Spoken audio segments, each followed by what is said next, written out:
Mateus capítulo 27, a partir do verso 35. Vai aparecer na tela para você. Nos diz assim a palavra de Deus. Depois de o crucificarem, dividiram as roupas dele, tirando sortes. E sentando-se, vigiavam-no ali. Por cima de sua cabeça colocaram por escrito a acusação feita contra ele. Este é Jesus, o Rei dos Judeus. 2 ladrões foram crucificados com ele, um à sua direita e outro à sua esquerda. Os que passavam lançavam-lhe insultos, balançando a cabeça, e dizendo: você que destrói o templo e o reedifica em 3 dias, salve-se, desça da cruz, se é filho de Deus. Da mesma forma, os chefes dos sacerdotes, os mestres da lei e os líderes religiosos zombavam dele, dizendo: salvou os outros, mas não é capaz de salvar a si mesmo. Este é o Rei de Israel. Desça da cruz e creremos nele. Até aqui. Essa porção da palavra de Deus, do Evangelho, nos revela o que estava acontecendo nos minutos finais, nas horas finais de vida do nosso Senhor Jesus Cristo. Ele estava ali, agonizando, sofrendo, já havia sido maltratado toda a noite anterior,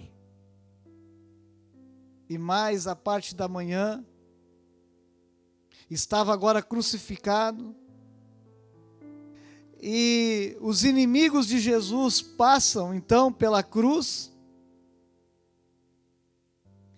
e fazem uma acusação.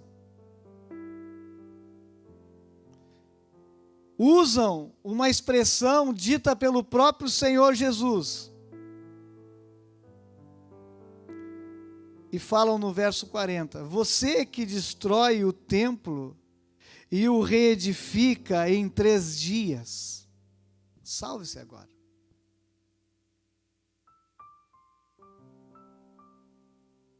Jesus, segundo nos relatos dos evangelhos, não respondeu a esta acusação. Poucos dias antes, o próprio Jesus, andando com seus discípulos pela cidade de Jerusalém,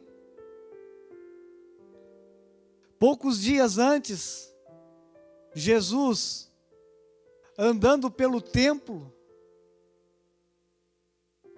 e quando ele está próximo ao templo, os seus discípulos dizem: olha, que construção magnífica é essa.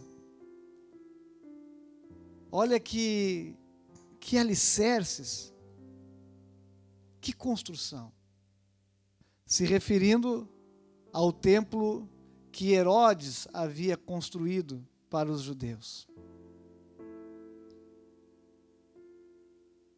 Naquele momento, Jesus ouve os seus discípulos elogiando o templo, elogiando os alicerces, a construção. E Jesus fala: olha, não ficará pedra sobre pedra. Será derrubado.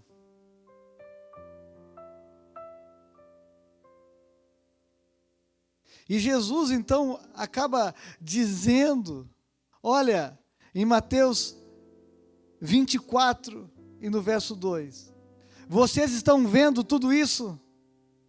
Eu lhes garanto que todas serão derrubadas. Os judeus, sobretudo os religiosos, os mestres, os líderes, eles não viam em Jesus as características de um Messias que atendesse às expectativas deles.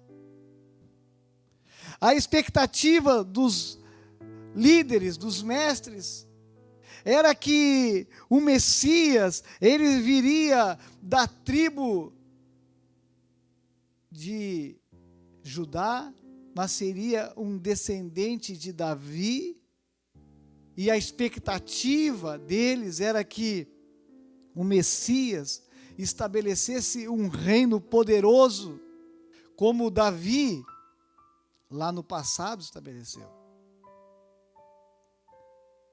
Eles olhavam para Jesus e não enxergavam um líder político, um líder militar, um líder poderoso que pudesse se levantar contra o reino, contra o império romano e restabelecer a glória de Israel. E por isso eles rejeitavam Jesus. Por isso, quando eles olhavam aquele rapaz lá da cidade de Nazaré, embora tivesse nascido justamente em Belém, para atestar a sua descendência, né, de Davi, como ele era de fato, pela descendência, pelo lado de José, descendente de Davi. Mas ele foi criado, nasceu em Belém, mas foi criado em Nazaré. E eles diziam, pode vir alguma coisa boa de Nazaré? E ele era carpinteiro, a mesma profissão do pai terreno de José. Eles não conseguiam enxergar em Jesus o Messias, porque não viam essas características poderosas. Então eles rejeitavam Jesus. Eles não aceitavam a mensagem de Jesus. Jesus fazia milagres e milagres e milagres, mas parece que nada disso dissuadia eles, nada disso convencia eles. Seu coração estava fechado. E é interessante porque Jesus, ele vai de cidade em cidade, ele vai operando milagres, e quando falta fé, quando faltou a crença, quando a incredulidade dominou, como foi no caso de Nazaré, por exemplo. Quando Jesus voltou a Nazaré, cidade em que ele foi criado, ali, ele não conseguiu realizar muitos sinais e milagres por causa da incredulidade deles. Os líderes não aceitavam Jesus e eles procuravam então uma maneira de acusar, uma maneira de poder o prender, como de fato, por ocasião da Páscoa, isso veio a acontecer. E quando Jesus então se entrega, quando ele diz, olha, ninguém toma a minha vida, eu entrego. Ninguém prenderia Jesus, ninguém colocaria as mãos nele sem que ele deixasse. Tanto é que na noite em que ele foi preso, quando cercaram eles ali, ele e seus discípulos no jardim do Getsêmani, e ele pergunta para aqueles homens, quem vocês estão procurando? E ele se apresenta, quando ele diz, sou eu que vocês procuram. Quando sai da boca de Jesus essa expressão, sou eu que vocês procuram, diz que todos caem por terra. E num segundo momento, então, Jesus diz, olha, sou eu, podem me levar. Ele se entrega. Muitas acusações são feitas contra Jesus naquele interrogatório noturno na casa do sumo sacerdote, e depois de manhã, então ele é levado para Pilatos, para Herodes, mas no interrogatório noturno, procuram testemunhas, procuram pessoas que pudessem encontrar alguma falha na conduta de Jesus. Procuram alguém que Jesus pudesse ter prejudicado. mas não encontram. Porque o escritor aos Hebreus vai dizer que ele em tudo foi tentado, porém nunca pecou. Nunca se achou dolo na sua boca, mentira, engano. Eles não tinham do que acusar Jesus. E uma das acusações, quando eles não têm mais aonde se agarrar, ele diz: olha, esse foi aquele que disse que derrubaria o templo e que em 3 dias o reedificaria. E quando se fala nessa palavra templo, parece que aos ouvidos dos judeus, dos líderes religiosos, tudo fica diferente. O templo, para um judeu, tinha um valor inestimável. Se nós olharmos na trajetória bíblica, quando o povo de Israel sai do Egito, Deus dá a Moisés diretrizes para que ele construísse um tabernáculo, uma tenda, para que ele construísse uma arca. E aquela tenda, aquele tabernáculo, ele anda com o povo, ele é armado. Enquanto o povo ficava naquele local, quando o povo ia adiante por direção de Deus, porque a própria nuvem da presença de Deus se levantava, eles entendiam então que era hora de avançar. E assim aquela tenda ela era montada e desmontada durante todo o período da trajetória no deserto.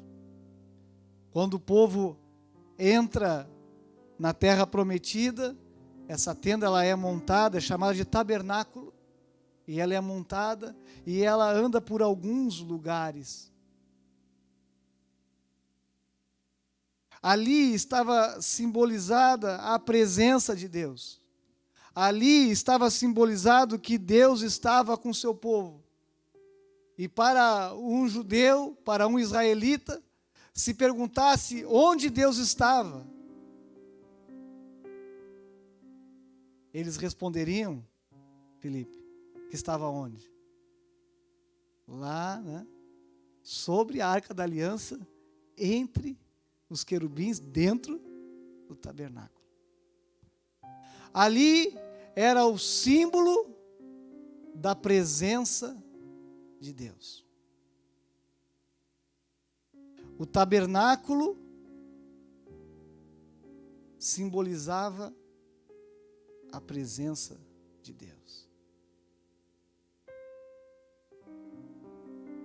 Mais adiante, Davi tem o desejo de melhorar essa condição de uma tenda, e ele diz assim: olha, não é justo que outros povos tenham templos para os seus deuses, e Deus, o nosso Deus, o santo Deus, o Deus verdadeiro, o Deus criador de todas as coisas, more, habite numa tenda.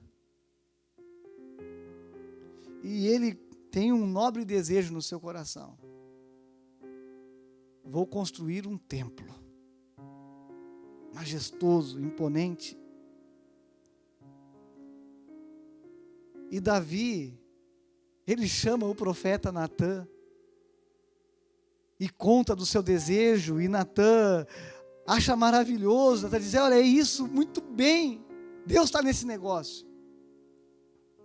Mas logo ali em seguida, Natã não tinha nem ido muito longe, não tinha nem passado muito tempo, e Deus manda Natã voltar e disse: olha, a ideia de Davi ela é boa, mas só que não será ele que irá construir, porque ele tem as mãos sujas de sangue, e um homem de paz precisa construir esse templo. O seu filho vai construir. E assim acontece. Davi deixa tudo preparado. Davi deixa materiais, deixa a planta, deixa tudo designado.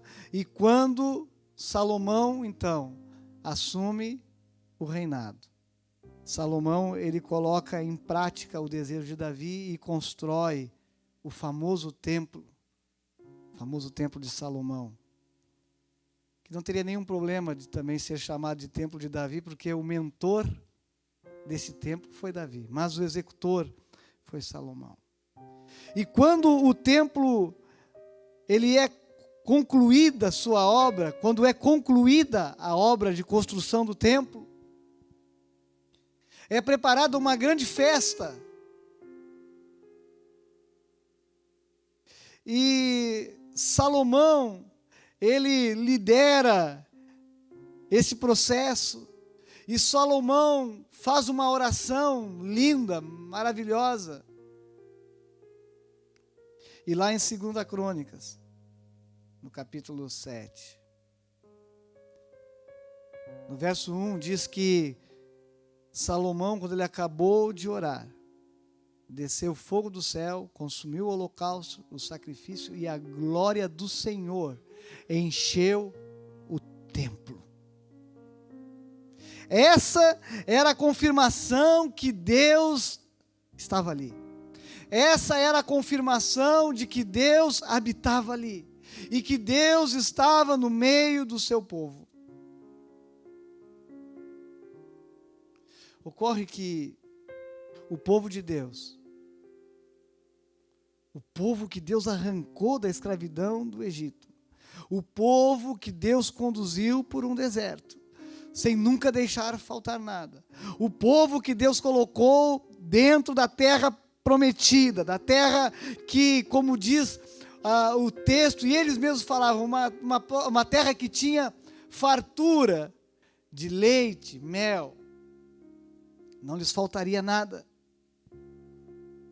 Esse povo que tinha agora um templo majestoso, imponente, pessoas do mundo inteiro vinham para ver a glória desse templo, a majestade desse templo, e também prestigiar Salomão, que era um homem muito sábio. Esse povo, a começar pelo próprio Salomão, eles começam a se afastar do Senhor. O coração deles começa a se afastar do Senhor. Como nós falamos na semana passada, que Deus, ele olha o coração, que Deus vê o coração humano, e é aí que tudo começa. A obra de Deus não pode começar de fora para dentro. Deus conhece as intenções do coração humano. O coração de Salomão foi se afastando do Senhor, o povo de Israel foi se afastando do Senhor, e levanta um profeta e levanta outro profeta, e Deus falando, olha, se vocês continuarem desta forma, eu vou me afastar de vocês, eu vou retirar a minha presença do meio de vocês. E Deus também fala que esse afastamento de comunhão, essa perda de comunhão do povo com Ele resultaria em algo terrível chamado cativeiro, que acabou vindo para o Reino do Norte primeiro, quando o Império Assírio arranca os israelitas do Reino do Norte, da sua terra, e depois vem também para o Reino do Sul, pelo Império Babilônico, pela liderança de Nabucodonosor, o rei, o imperador da Babilônia. E nesse tempo, Deus levanta alguns homens, profetas, como Jeremias, como Daniel, como Ezequiel. E Ezequiel é um daqueles que está entre os exilados na Babilônia, e Deus começa a dar visões a ele. Deus começa a revelar coisas a Ezequiel. E uma das coisas que Deus revela a Ezequiel, e leva Ezequiel até a cidade de Jerusalém, arrebata ele, leva ele até lá, e ele começa a enxergar que a glória do Senhor começa a se afastar de lá. Deus mostra um processo de retirada da sua presença. E esse processo de retirada começa pelo templo. Ezequiel vê lá no capítulo 10 da sua profecia que se levanta a glória do Senhor de dentro da casa do Senhor, de dentro do templo, e vai para o pátio. E no verso 18 do capítulo 10 diz que saiu a glória do Senhor da entrada e parou sobre os querubins.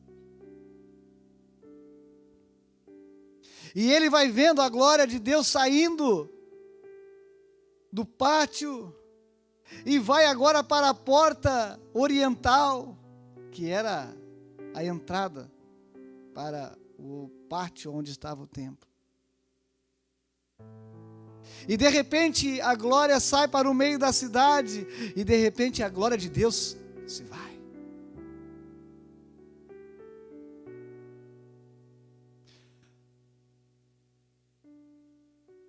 O templo, ele logo em seguida seria destruído. Mas aquela construção física, que para os judeus era a personificação da presença de Deus, Deus já não estava mais lá. A glória de Deus já não estava mais lá. E foi terrível. Os babilônios derrubaram os muros de Jerusalém, destruíram o templo. Foi terrível. Passado o tempo do cativeiro, o povo retorna, e mais o povo que estava na terra, sobre a liderança de Josué, de Zorobabel, não o primeiro lá, Josué, o substituto de Moisés, mas não, agora Zorobabel, sobre a influência de Ageu, de Zacarias, o povo reconstrói o templo. Ao reconstruir o templo, parece que o ego dos judeus dá uma melhorada. Afinal de contas, a presença de Deus estava ali, na mente deles. Passam-se muitos anos, e já pertinho do tempo de Jesus, se levanta um rei. Na verdade, Roma coloca ali um rei que acomodasse as coisas, porque no período chamado período interbíblico, houve uma revolução, chamada de Revolução Macabeia, e ali se estabeleceu uma nova dinastia. E depois essa dinastia ela foi derrubada, e Roma, para acomodar as coisas, coloca Herodes. E Herodes, que não tinha sangue azul, que não pertencia a nenhuma dessas dinastias, Herodes procura fazer um agrado aos judeus. Ele faz um acordo com eles e faz uma obra de reforma, uma obra de melhoria. Onde? No templo. O chamado Templo de Herodes. E é empreendido muito esforço, muito dinheiro, e esse templo se torna magnífico. O Templo de Herodes é um templo magnífico. E ali estava Herodes, então, tranquilo, mantendo a liderança religiosa sob o seu domínio. Eles não incomodariam, até porque tinha dado o que eles queriam, um templo, liberdade para cultuar e um templo. Por isso que quando Jesus, ele toca nessa ferida chamada templo, fala em derrubar o templo, Jesus arruma uma enorme confusão para ele. Porque na cabeça daqueles judeus, na cabeça daqueles homens, como assim? Você vai mexer com aquilo que nós temos de mais precioso? O maior símbolo da nossa religiosidade é esse templo. Só tem um detalhe: tudo não passava de aparência. Tanto que quando Jesus chega no templo, isso não aconteceu apenas uma vez, mas a Bíblia relata 2 vezes, Jesus fica indignado com o que eles estão fazendo lá no templo. Porque eles tinham transformado o templo num covil de ladrões, se aproveitando da fé das pessoas. Eles negociavam animais para o sacrifício e outras cositas mais. Jesus fica indignado, certa ocasião, que pega como diz o gaúcho aqui, um relho, um azorrague, e expulsa os chamados vendilhões do templo. Porque era a aparência. E Jesus começa a falar algo diferente. Ele começa a falar que, por exemplo, quando perguntam para ele, tá, esse reino de Deus que tu fala, tá onde esse reino de Deus? Aí Jesus diz, olha, o reino de Deus está dentro de vós. O reino de Deus não se estabelece de visível aparência. O reinado, o meu reinado, ele não está vinculado a construções humanas. Jesus começa a trazer uns ensinos que são diferentes. Certa ocasião, Jesus está falando sobre mundo espiritual, sobre questões espirituais, e de repente Jesus fala, olha, um ser humano, uma pessoa, dependendo da sua condição espiritual, ela pode ser habitada por demônios. Uma pessoa, ela pode se tornar um ninho de demônios. Isso que quer dizer a palavra endemoniada. Endemoniada. É um ninho de demônios. E como a obra de Jesus era trazer também libertação espiritual, ele veio para libertar os cativos espiritualmente falando. Jesus expulsava. Aquele homem que certa feita morava num cemitério, ninguém conseguia segurar ele, ninguém podia conter aquele homem. Quando vê Jesus, os demônios que estão dentro dele falam, o que tu vieste fazer aqui, Jesus? Vieste nos importunar? E Jesus expulsa uma legião de demônios daquele homem. E para atender um pedido deles próprios, dos demônios que estavam nele, mas também para demonstrar fisicamente o terror que é isso, diz que os espíritos malignos que habitavam na vida daquele homem entraram em porcos e foi uma manada inteira se precipitar no mar. Causou temor naquela cidade, o Espírito que Jesus fosse embora. Jesus começa a trazer um novo ensinamento sobre o mundo espiritual. E Jesus chega a falar que, olha, quando um espírito maligno sai da vida de uma pessoa, e mais tarde ele volta, isso está em Mateus capítulo 12, e quando ele volta para a sua casa, no verso 44, ele encontra a casa desocupada, varrida e adornada, isso é, desocupada, limpinha.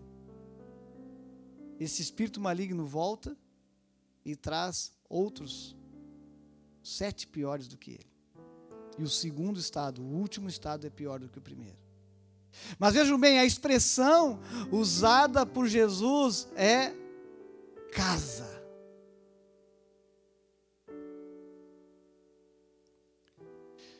Jesus aqui está falando que a vida de uma pessoa, a minha vida e a tua vida é uma casa. É um local que pode, em última análise, inclusive ser morada de espíritos malignos. Ah, mas o pastor está falando que todas as pessoas que estão no mundo são endemoniadas. Não, não estou falando isso, que são um ninho de demônios. Alguns são.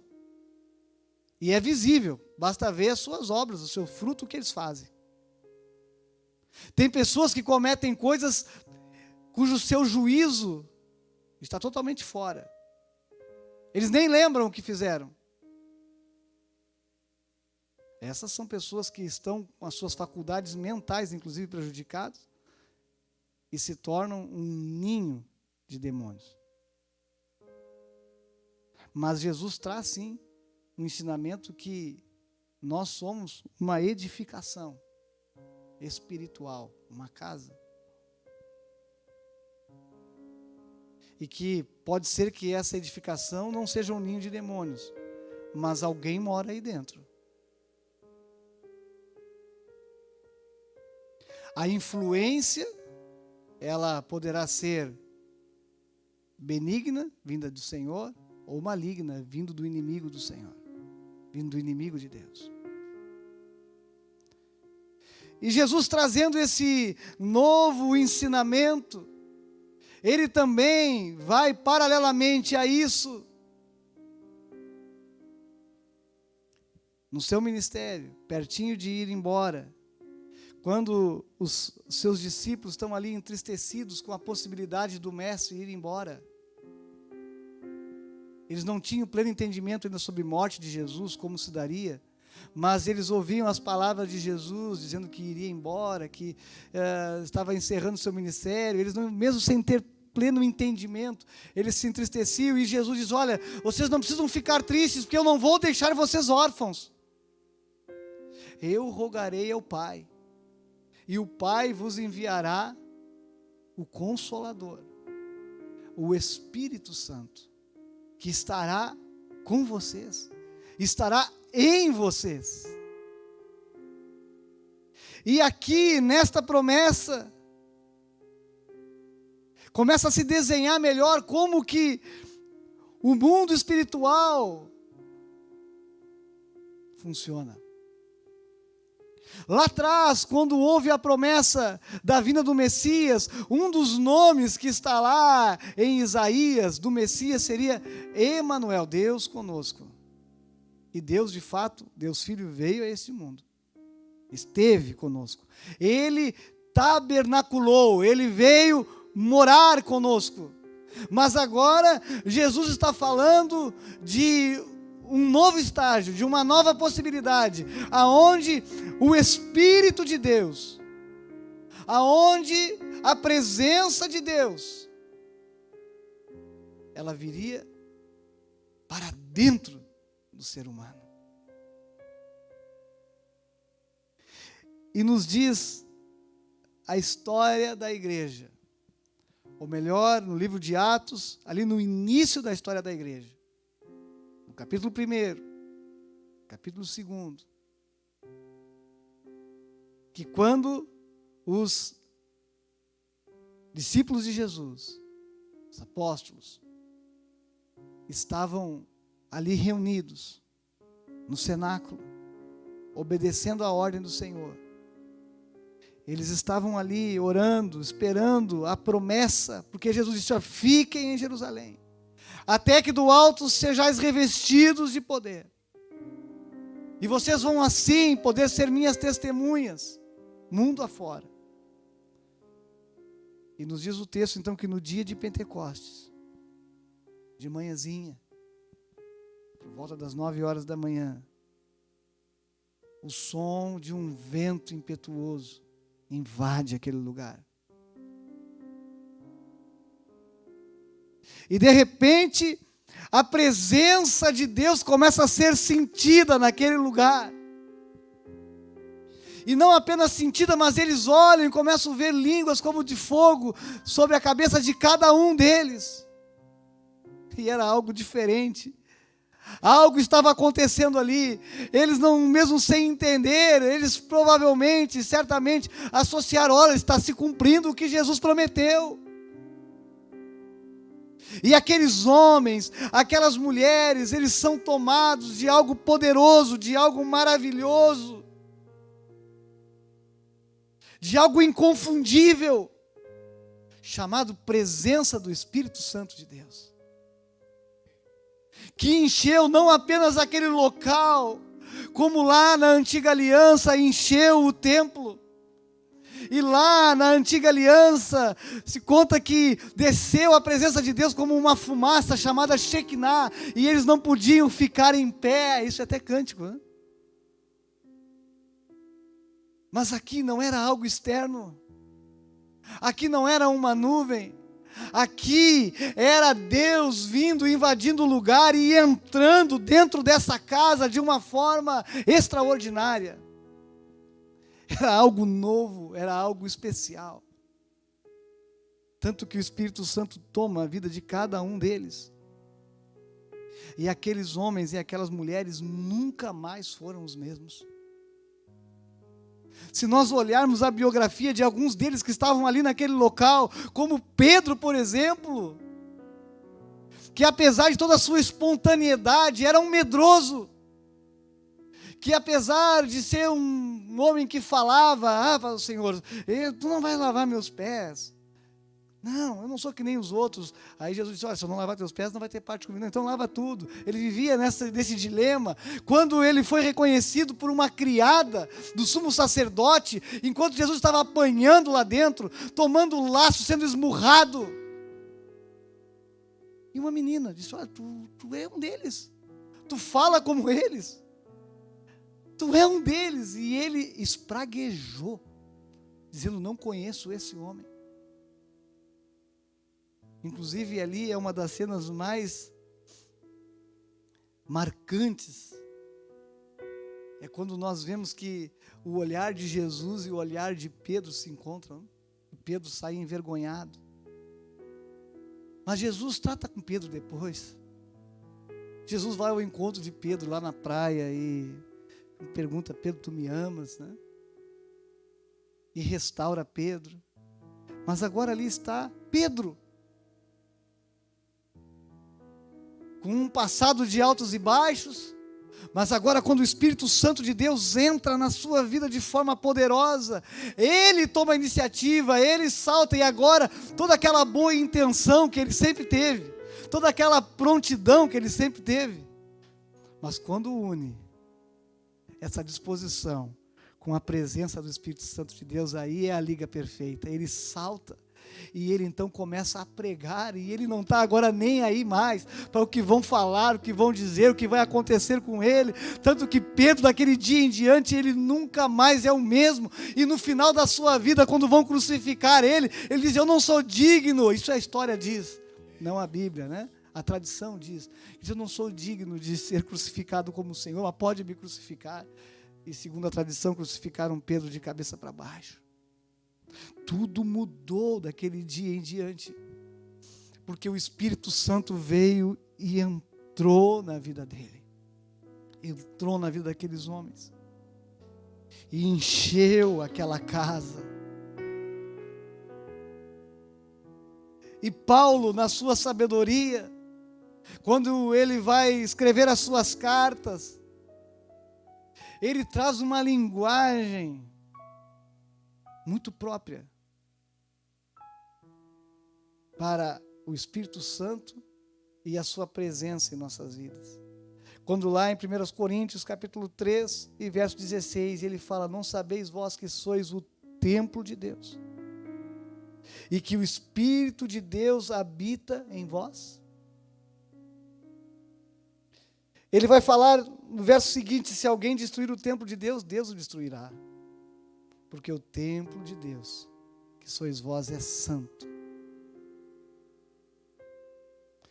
1 Coríntios 6,19: ou não sabeis que o vosso corpo é o templo do Espírito Santo que habita em vós, proveniente de Deus, e que não sois de vós mesmos? A grande indignação com os judeus, dos judeus, a indignação dos judeus para com Jesus, e isso fez parte, inclusive, da acusação deles, é que Jesus, na cabeça deles, era contra o templo físico, porque eles estavam agarrados à sua tradição. E nós estamos vivendo um tempo agora que nós não temos templo para cultuar. Temos, aqui estamos dentro de um templo físico, mas impedidos por força de lei, pelo decreto do nosso prefeito, nós não podemos abrir as portas, só podemos transmitir. Esse culto, esse momento que nós estamos tendo aqui, mas não podemos abrir as portas. Se a nossa mentalidade for igual a dos judeus da época, aos religiosos da época, cuja religiosidade está atrelada ao que é físico, à tradição, se a sua fé está alicerçada a isso, é possível que você esteja desesperado, porque agora você está sem templo. Se você entende que a presença de Deus, ela está num lugar físico, se você acredita que Deus está lá dentro da igreja, e Deus se manifesta na hora do culto, quando o pregador falar, quando o ministério de louvor ministrar louvores, Deus se manifesta, como eu senti a presença de Deus, como é bom, até me arrepiei. Se resumir a isso, você está muito parecido como os religiosos daquela época. A fé deles estava alicerçada no templo físico. Estava alicerçado na tradição, na liturgia. Mas Jesus nos ensina que nós somos uma casa, um templo, uma edificação, e que é dentro dessa edificação que Ele quer habitar através da presença bendita do Espírito Santo. Deus não habita em templo feito por mãos humanas, mas Ele, na sua graça, misericórdia, sabedoria e decisão própria, Ele decide morar e habitar dentro de uma simples vida, como a minha, como a sua. Morar dentro de pessoas tão cheias de falhas. Mas é isso que Ele deseja. Os judeus estavam preocupados com a presença de Deus, com o templo, crendo que a presença de Deus estava ali, mas ela tinha ido embora lá atrás. E nós não encontramos nenhum indício que depois ela tenha voltado. Mas eles continuavam apegados a essa tradição.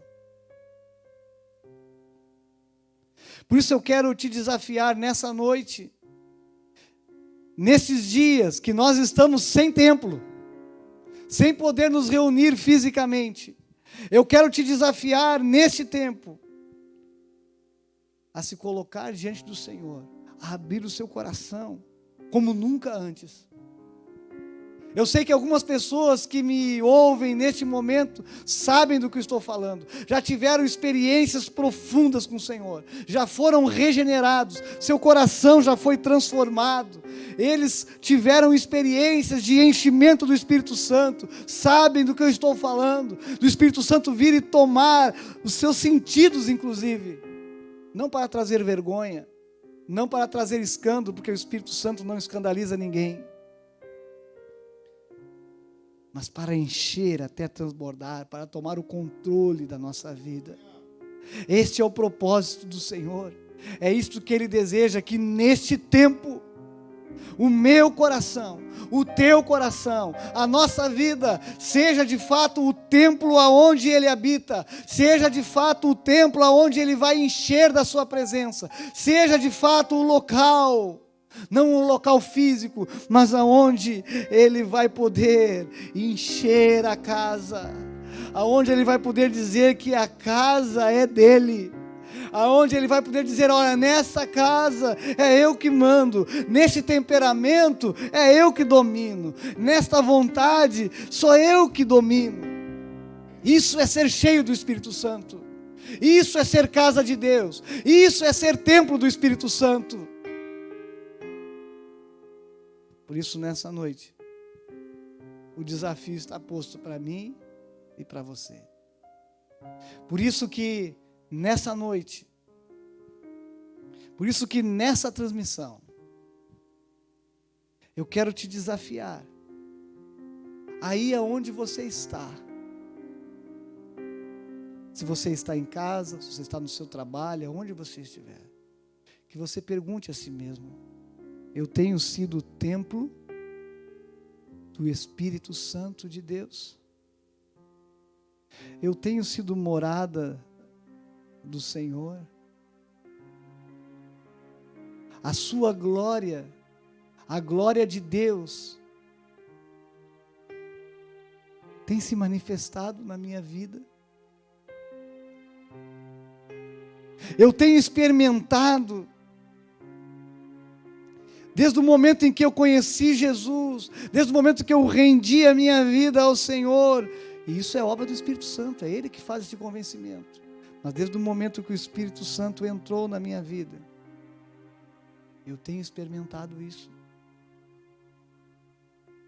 Nós não sabemos quanto tempo mais nós vamos ficar impedidos de nos reunir, e eu não estou aqui fazendo uma apologia a não termos templo físico, porque nós precisamos nos reunir. Isso é uma outra coisa. Nós somos o templo. Vós sois o templo. E veja que a expressão usada por Paulo em 1 Coríntios 3,16 não é vós sois templos. Isso nos impede de querer ser templos sozinhos. Na nova aliança, nós somos membros de um corpo, e Jesus é o cabeça desse corpo. Nós não podemos ser igreja e nem ser templo sozinho. Vós sois o templo de Deus. Nós somos uma edificação, uma casa, onde o Espírito Santo habita, mas nós, reunidos e unidos, em espírito em primeiro lugar, e também fisicamente quando nos é permitido, por causa da nossa presença é que Deus se manifesta naquele local. Não é o contrário. A presença de Deus não está na edificação física. A presença de Deus está e se manifesta e se manifestará a partir de nós. Mas eu quero te convidar nessa noite a você meditar nisso que nós estamos pregando nessa noite, nesta mensagem, nesta pergunta: você tem sido templo? Você tem sido casa? Você tem sido morada do Senhor? Nós vamos ouvir uma canção, e você pensa a esse respeito, e logo em seguida nós vamos estar orando juntos, para que, caso você não tenha essa experiência, você não tenha essa convicção, que a partir de hoje Deus comece uma obra na sua vida, mudando a sua história, mudando a sua situação.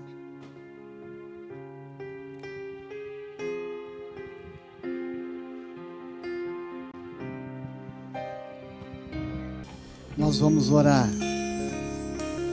Eu tenho certeza que o Espírito Santo de Deus, que está aqui conosco, que está no meu coração, que está no nosso coração, de nós que estamos aqui fazendo essa transmissão, Ele também está ministrando ao teu coração.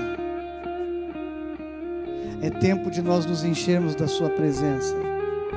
É tempo de sermos casa do Senhor, de sermos templo do Senhor, e de manifestar a sua glória, a sua presença. Que as pessoas possam olhar para nós e dizer: eis aí um homem e uma mulher de Deus.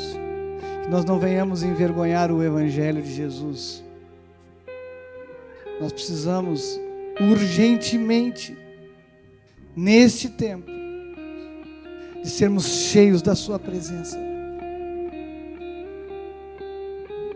Como eu falei, eu não sei a sua condição. Pode ser que você tenha entendido o que eu falei e disse, mas como que eu posso ter acesso a isso? Tudo vai começar com a sua rendição a Cristo. Tudo vai começar com você tendo humildade no seu coração e o reconhecendo como Senhor e Salvador da sua vida. A partir daí, deixa tudo com o Espírito Santo. A partir daí, deixa Ele fazer a obra. Porque eu tenho certeza que você não vai se arrepender. A partir daí você vai experimentar, vai ter experiências novas. A partir daí você vai andar em novidade de vida. A partir daí você vai ter força para vencer esse pecado que até agora tem te atormentado, que até agora tem te aprisionado. Que você ouve o Evangelho, você ouve a palavra, mas até agora você não teve forças para vencer. É porque o Espírito Santo ainda não tomou conta do teu coração. Você ainda não é um templo, uma casa onde a glória de Deus está aí. Porque no momento que você for cheio do Espírito Santo de Deus, no momento que o Espírito Santo for morar dentro da sua vida, certamente você será um vencedor. Você será uma vencedora. Você, quem sabe, que tem sido até agora aprisionado por vícios. Você que até agora tem sido aprisionado por pornografia. Você que até agora tem sido aprisionado por adultério, por pensamentos de morte. Você que até agora tem sido aprisionado pelo dinheiro, pela ganância. Você, quem sabe, tem dinheiro, mas perde a sua família. Eu quero te dizer nesta noite que a solução está em o Espírito Santo de Deus vir morar no teu coração e tudo vai mudar. Ore comigo agora. Aonde você estiver agora, se possível, feche os teus olhos e fale com o Senhor agora.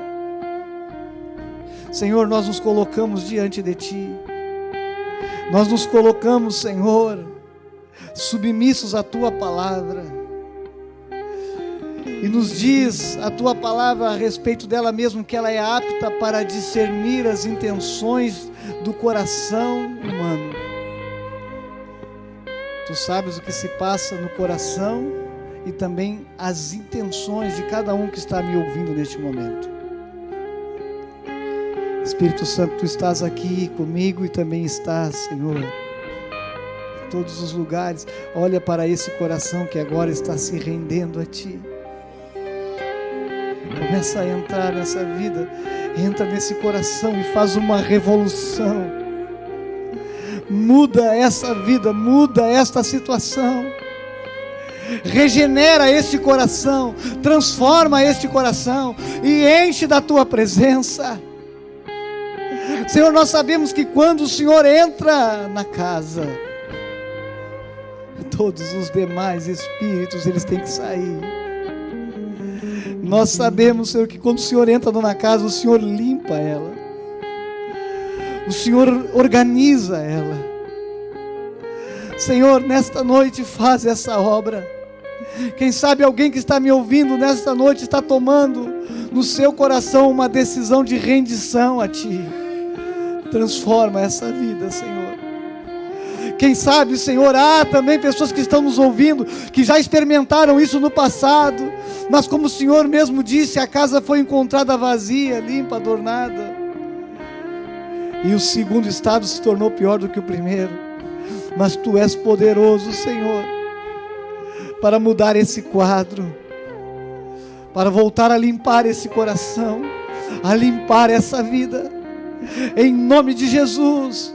Nós ministramos agora sobre a vida daqueles que estão afastados do Teu caminho, daqueles que estão afastados de Ti. Quem sabe, Senhor, aqueles que tinham a sua fé alicerçada no templo físico, na tradição, que tinham, Senhor, a sua fé alicerçada no fato de estar ligado a uma igreja, de estar acostumado a ir a cultos, mas que agora seja diferente, que essa pessoa volte para Ti, e essa pessoa seja de fato Tua casa e Teu templo, e que ela possa, assim que formos liberados, Senhor, para nos reunir, estar aqui juntamente conosco, cultuando a Ti, sendo Tua casa, Senhor, nós oramos por nossa igreja, pelos membros da nossa igreja. Eu oro, Senhor, por cada um que está nos acompanhando agora, por aqueles que vão olhar depois na internet, por aqueles que vão ver depois. Que o Senhor venha abençoar a cada irmão, a cada irmã, a cada jovem, a cada criança. E que nós possamos ser, Senhor, dignos de carregar este nome que nós carregamos, o nome da nossa igreja. Que nós possamos ser dignos de carregar o nome de Betel, que quer dizer casa de Deus. Que nós possamos, Senhor, não apenas ostentar, ou melhor, que nós não venhamos ostentar para ser melhor do que ninguém, mas que nós venhamos ser achados dignos deste nome, Betel. Que a tua presença esteja conosco, e que nós, aonde estivermos, seja em casa, seja na quarentena, ou seja andando pelas ruas de Porto Alegre, nós possamos, Senhor, manifestar a tua glória, a tua presença, que nós possamos ter uma palavra vinda de ti, que nós possamos ter uma palavra de Deus para comunicar, que nós possamos em nossas atitudes, Senhor, ser os braços, as mãos, a voz do próprio Cristo se manifestando, em nome de Jesus, em nome de Jesus, amém.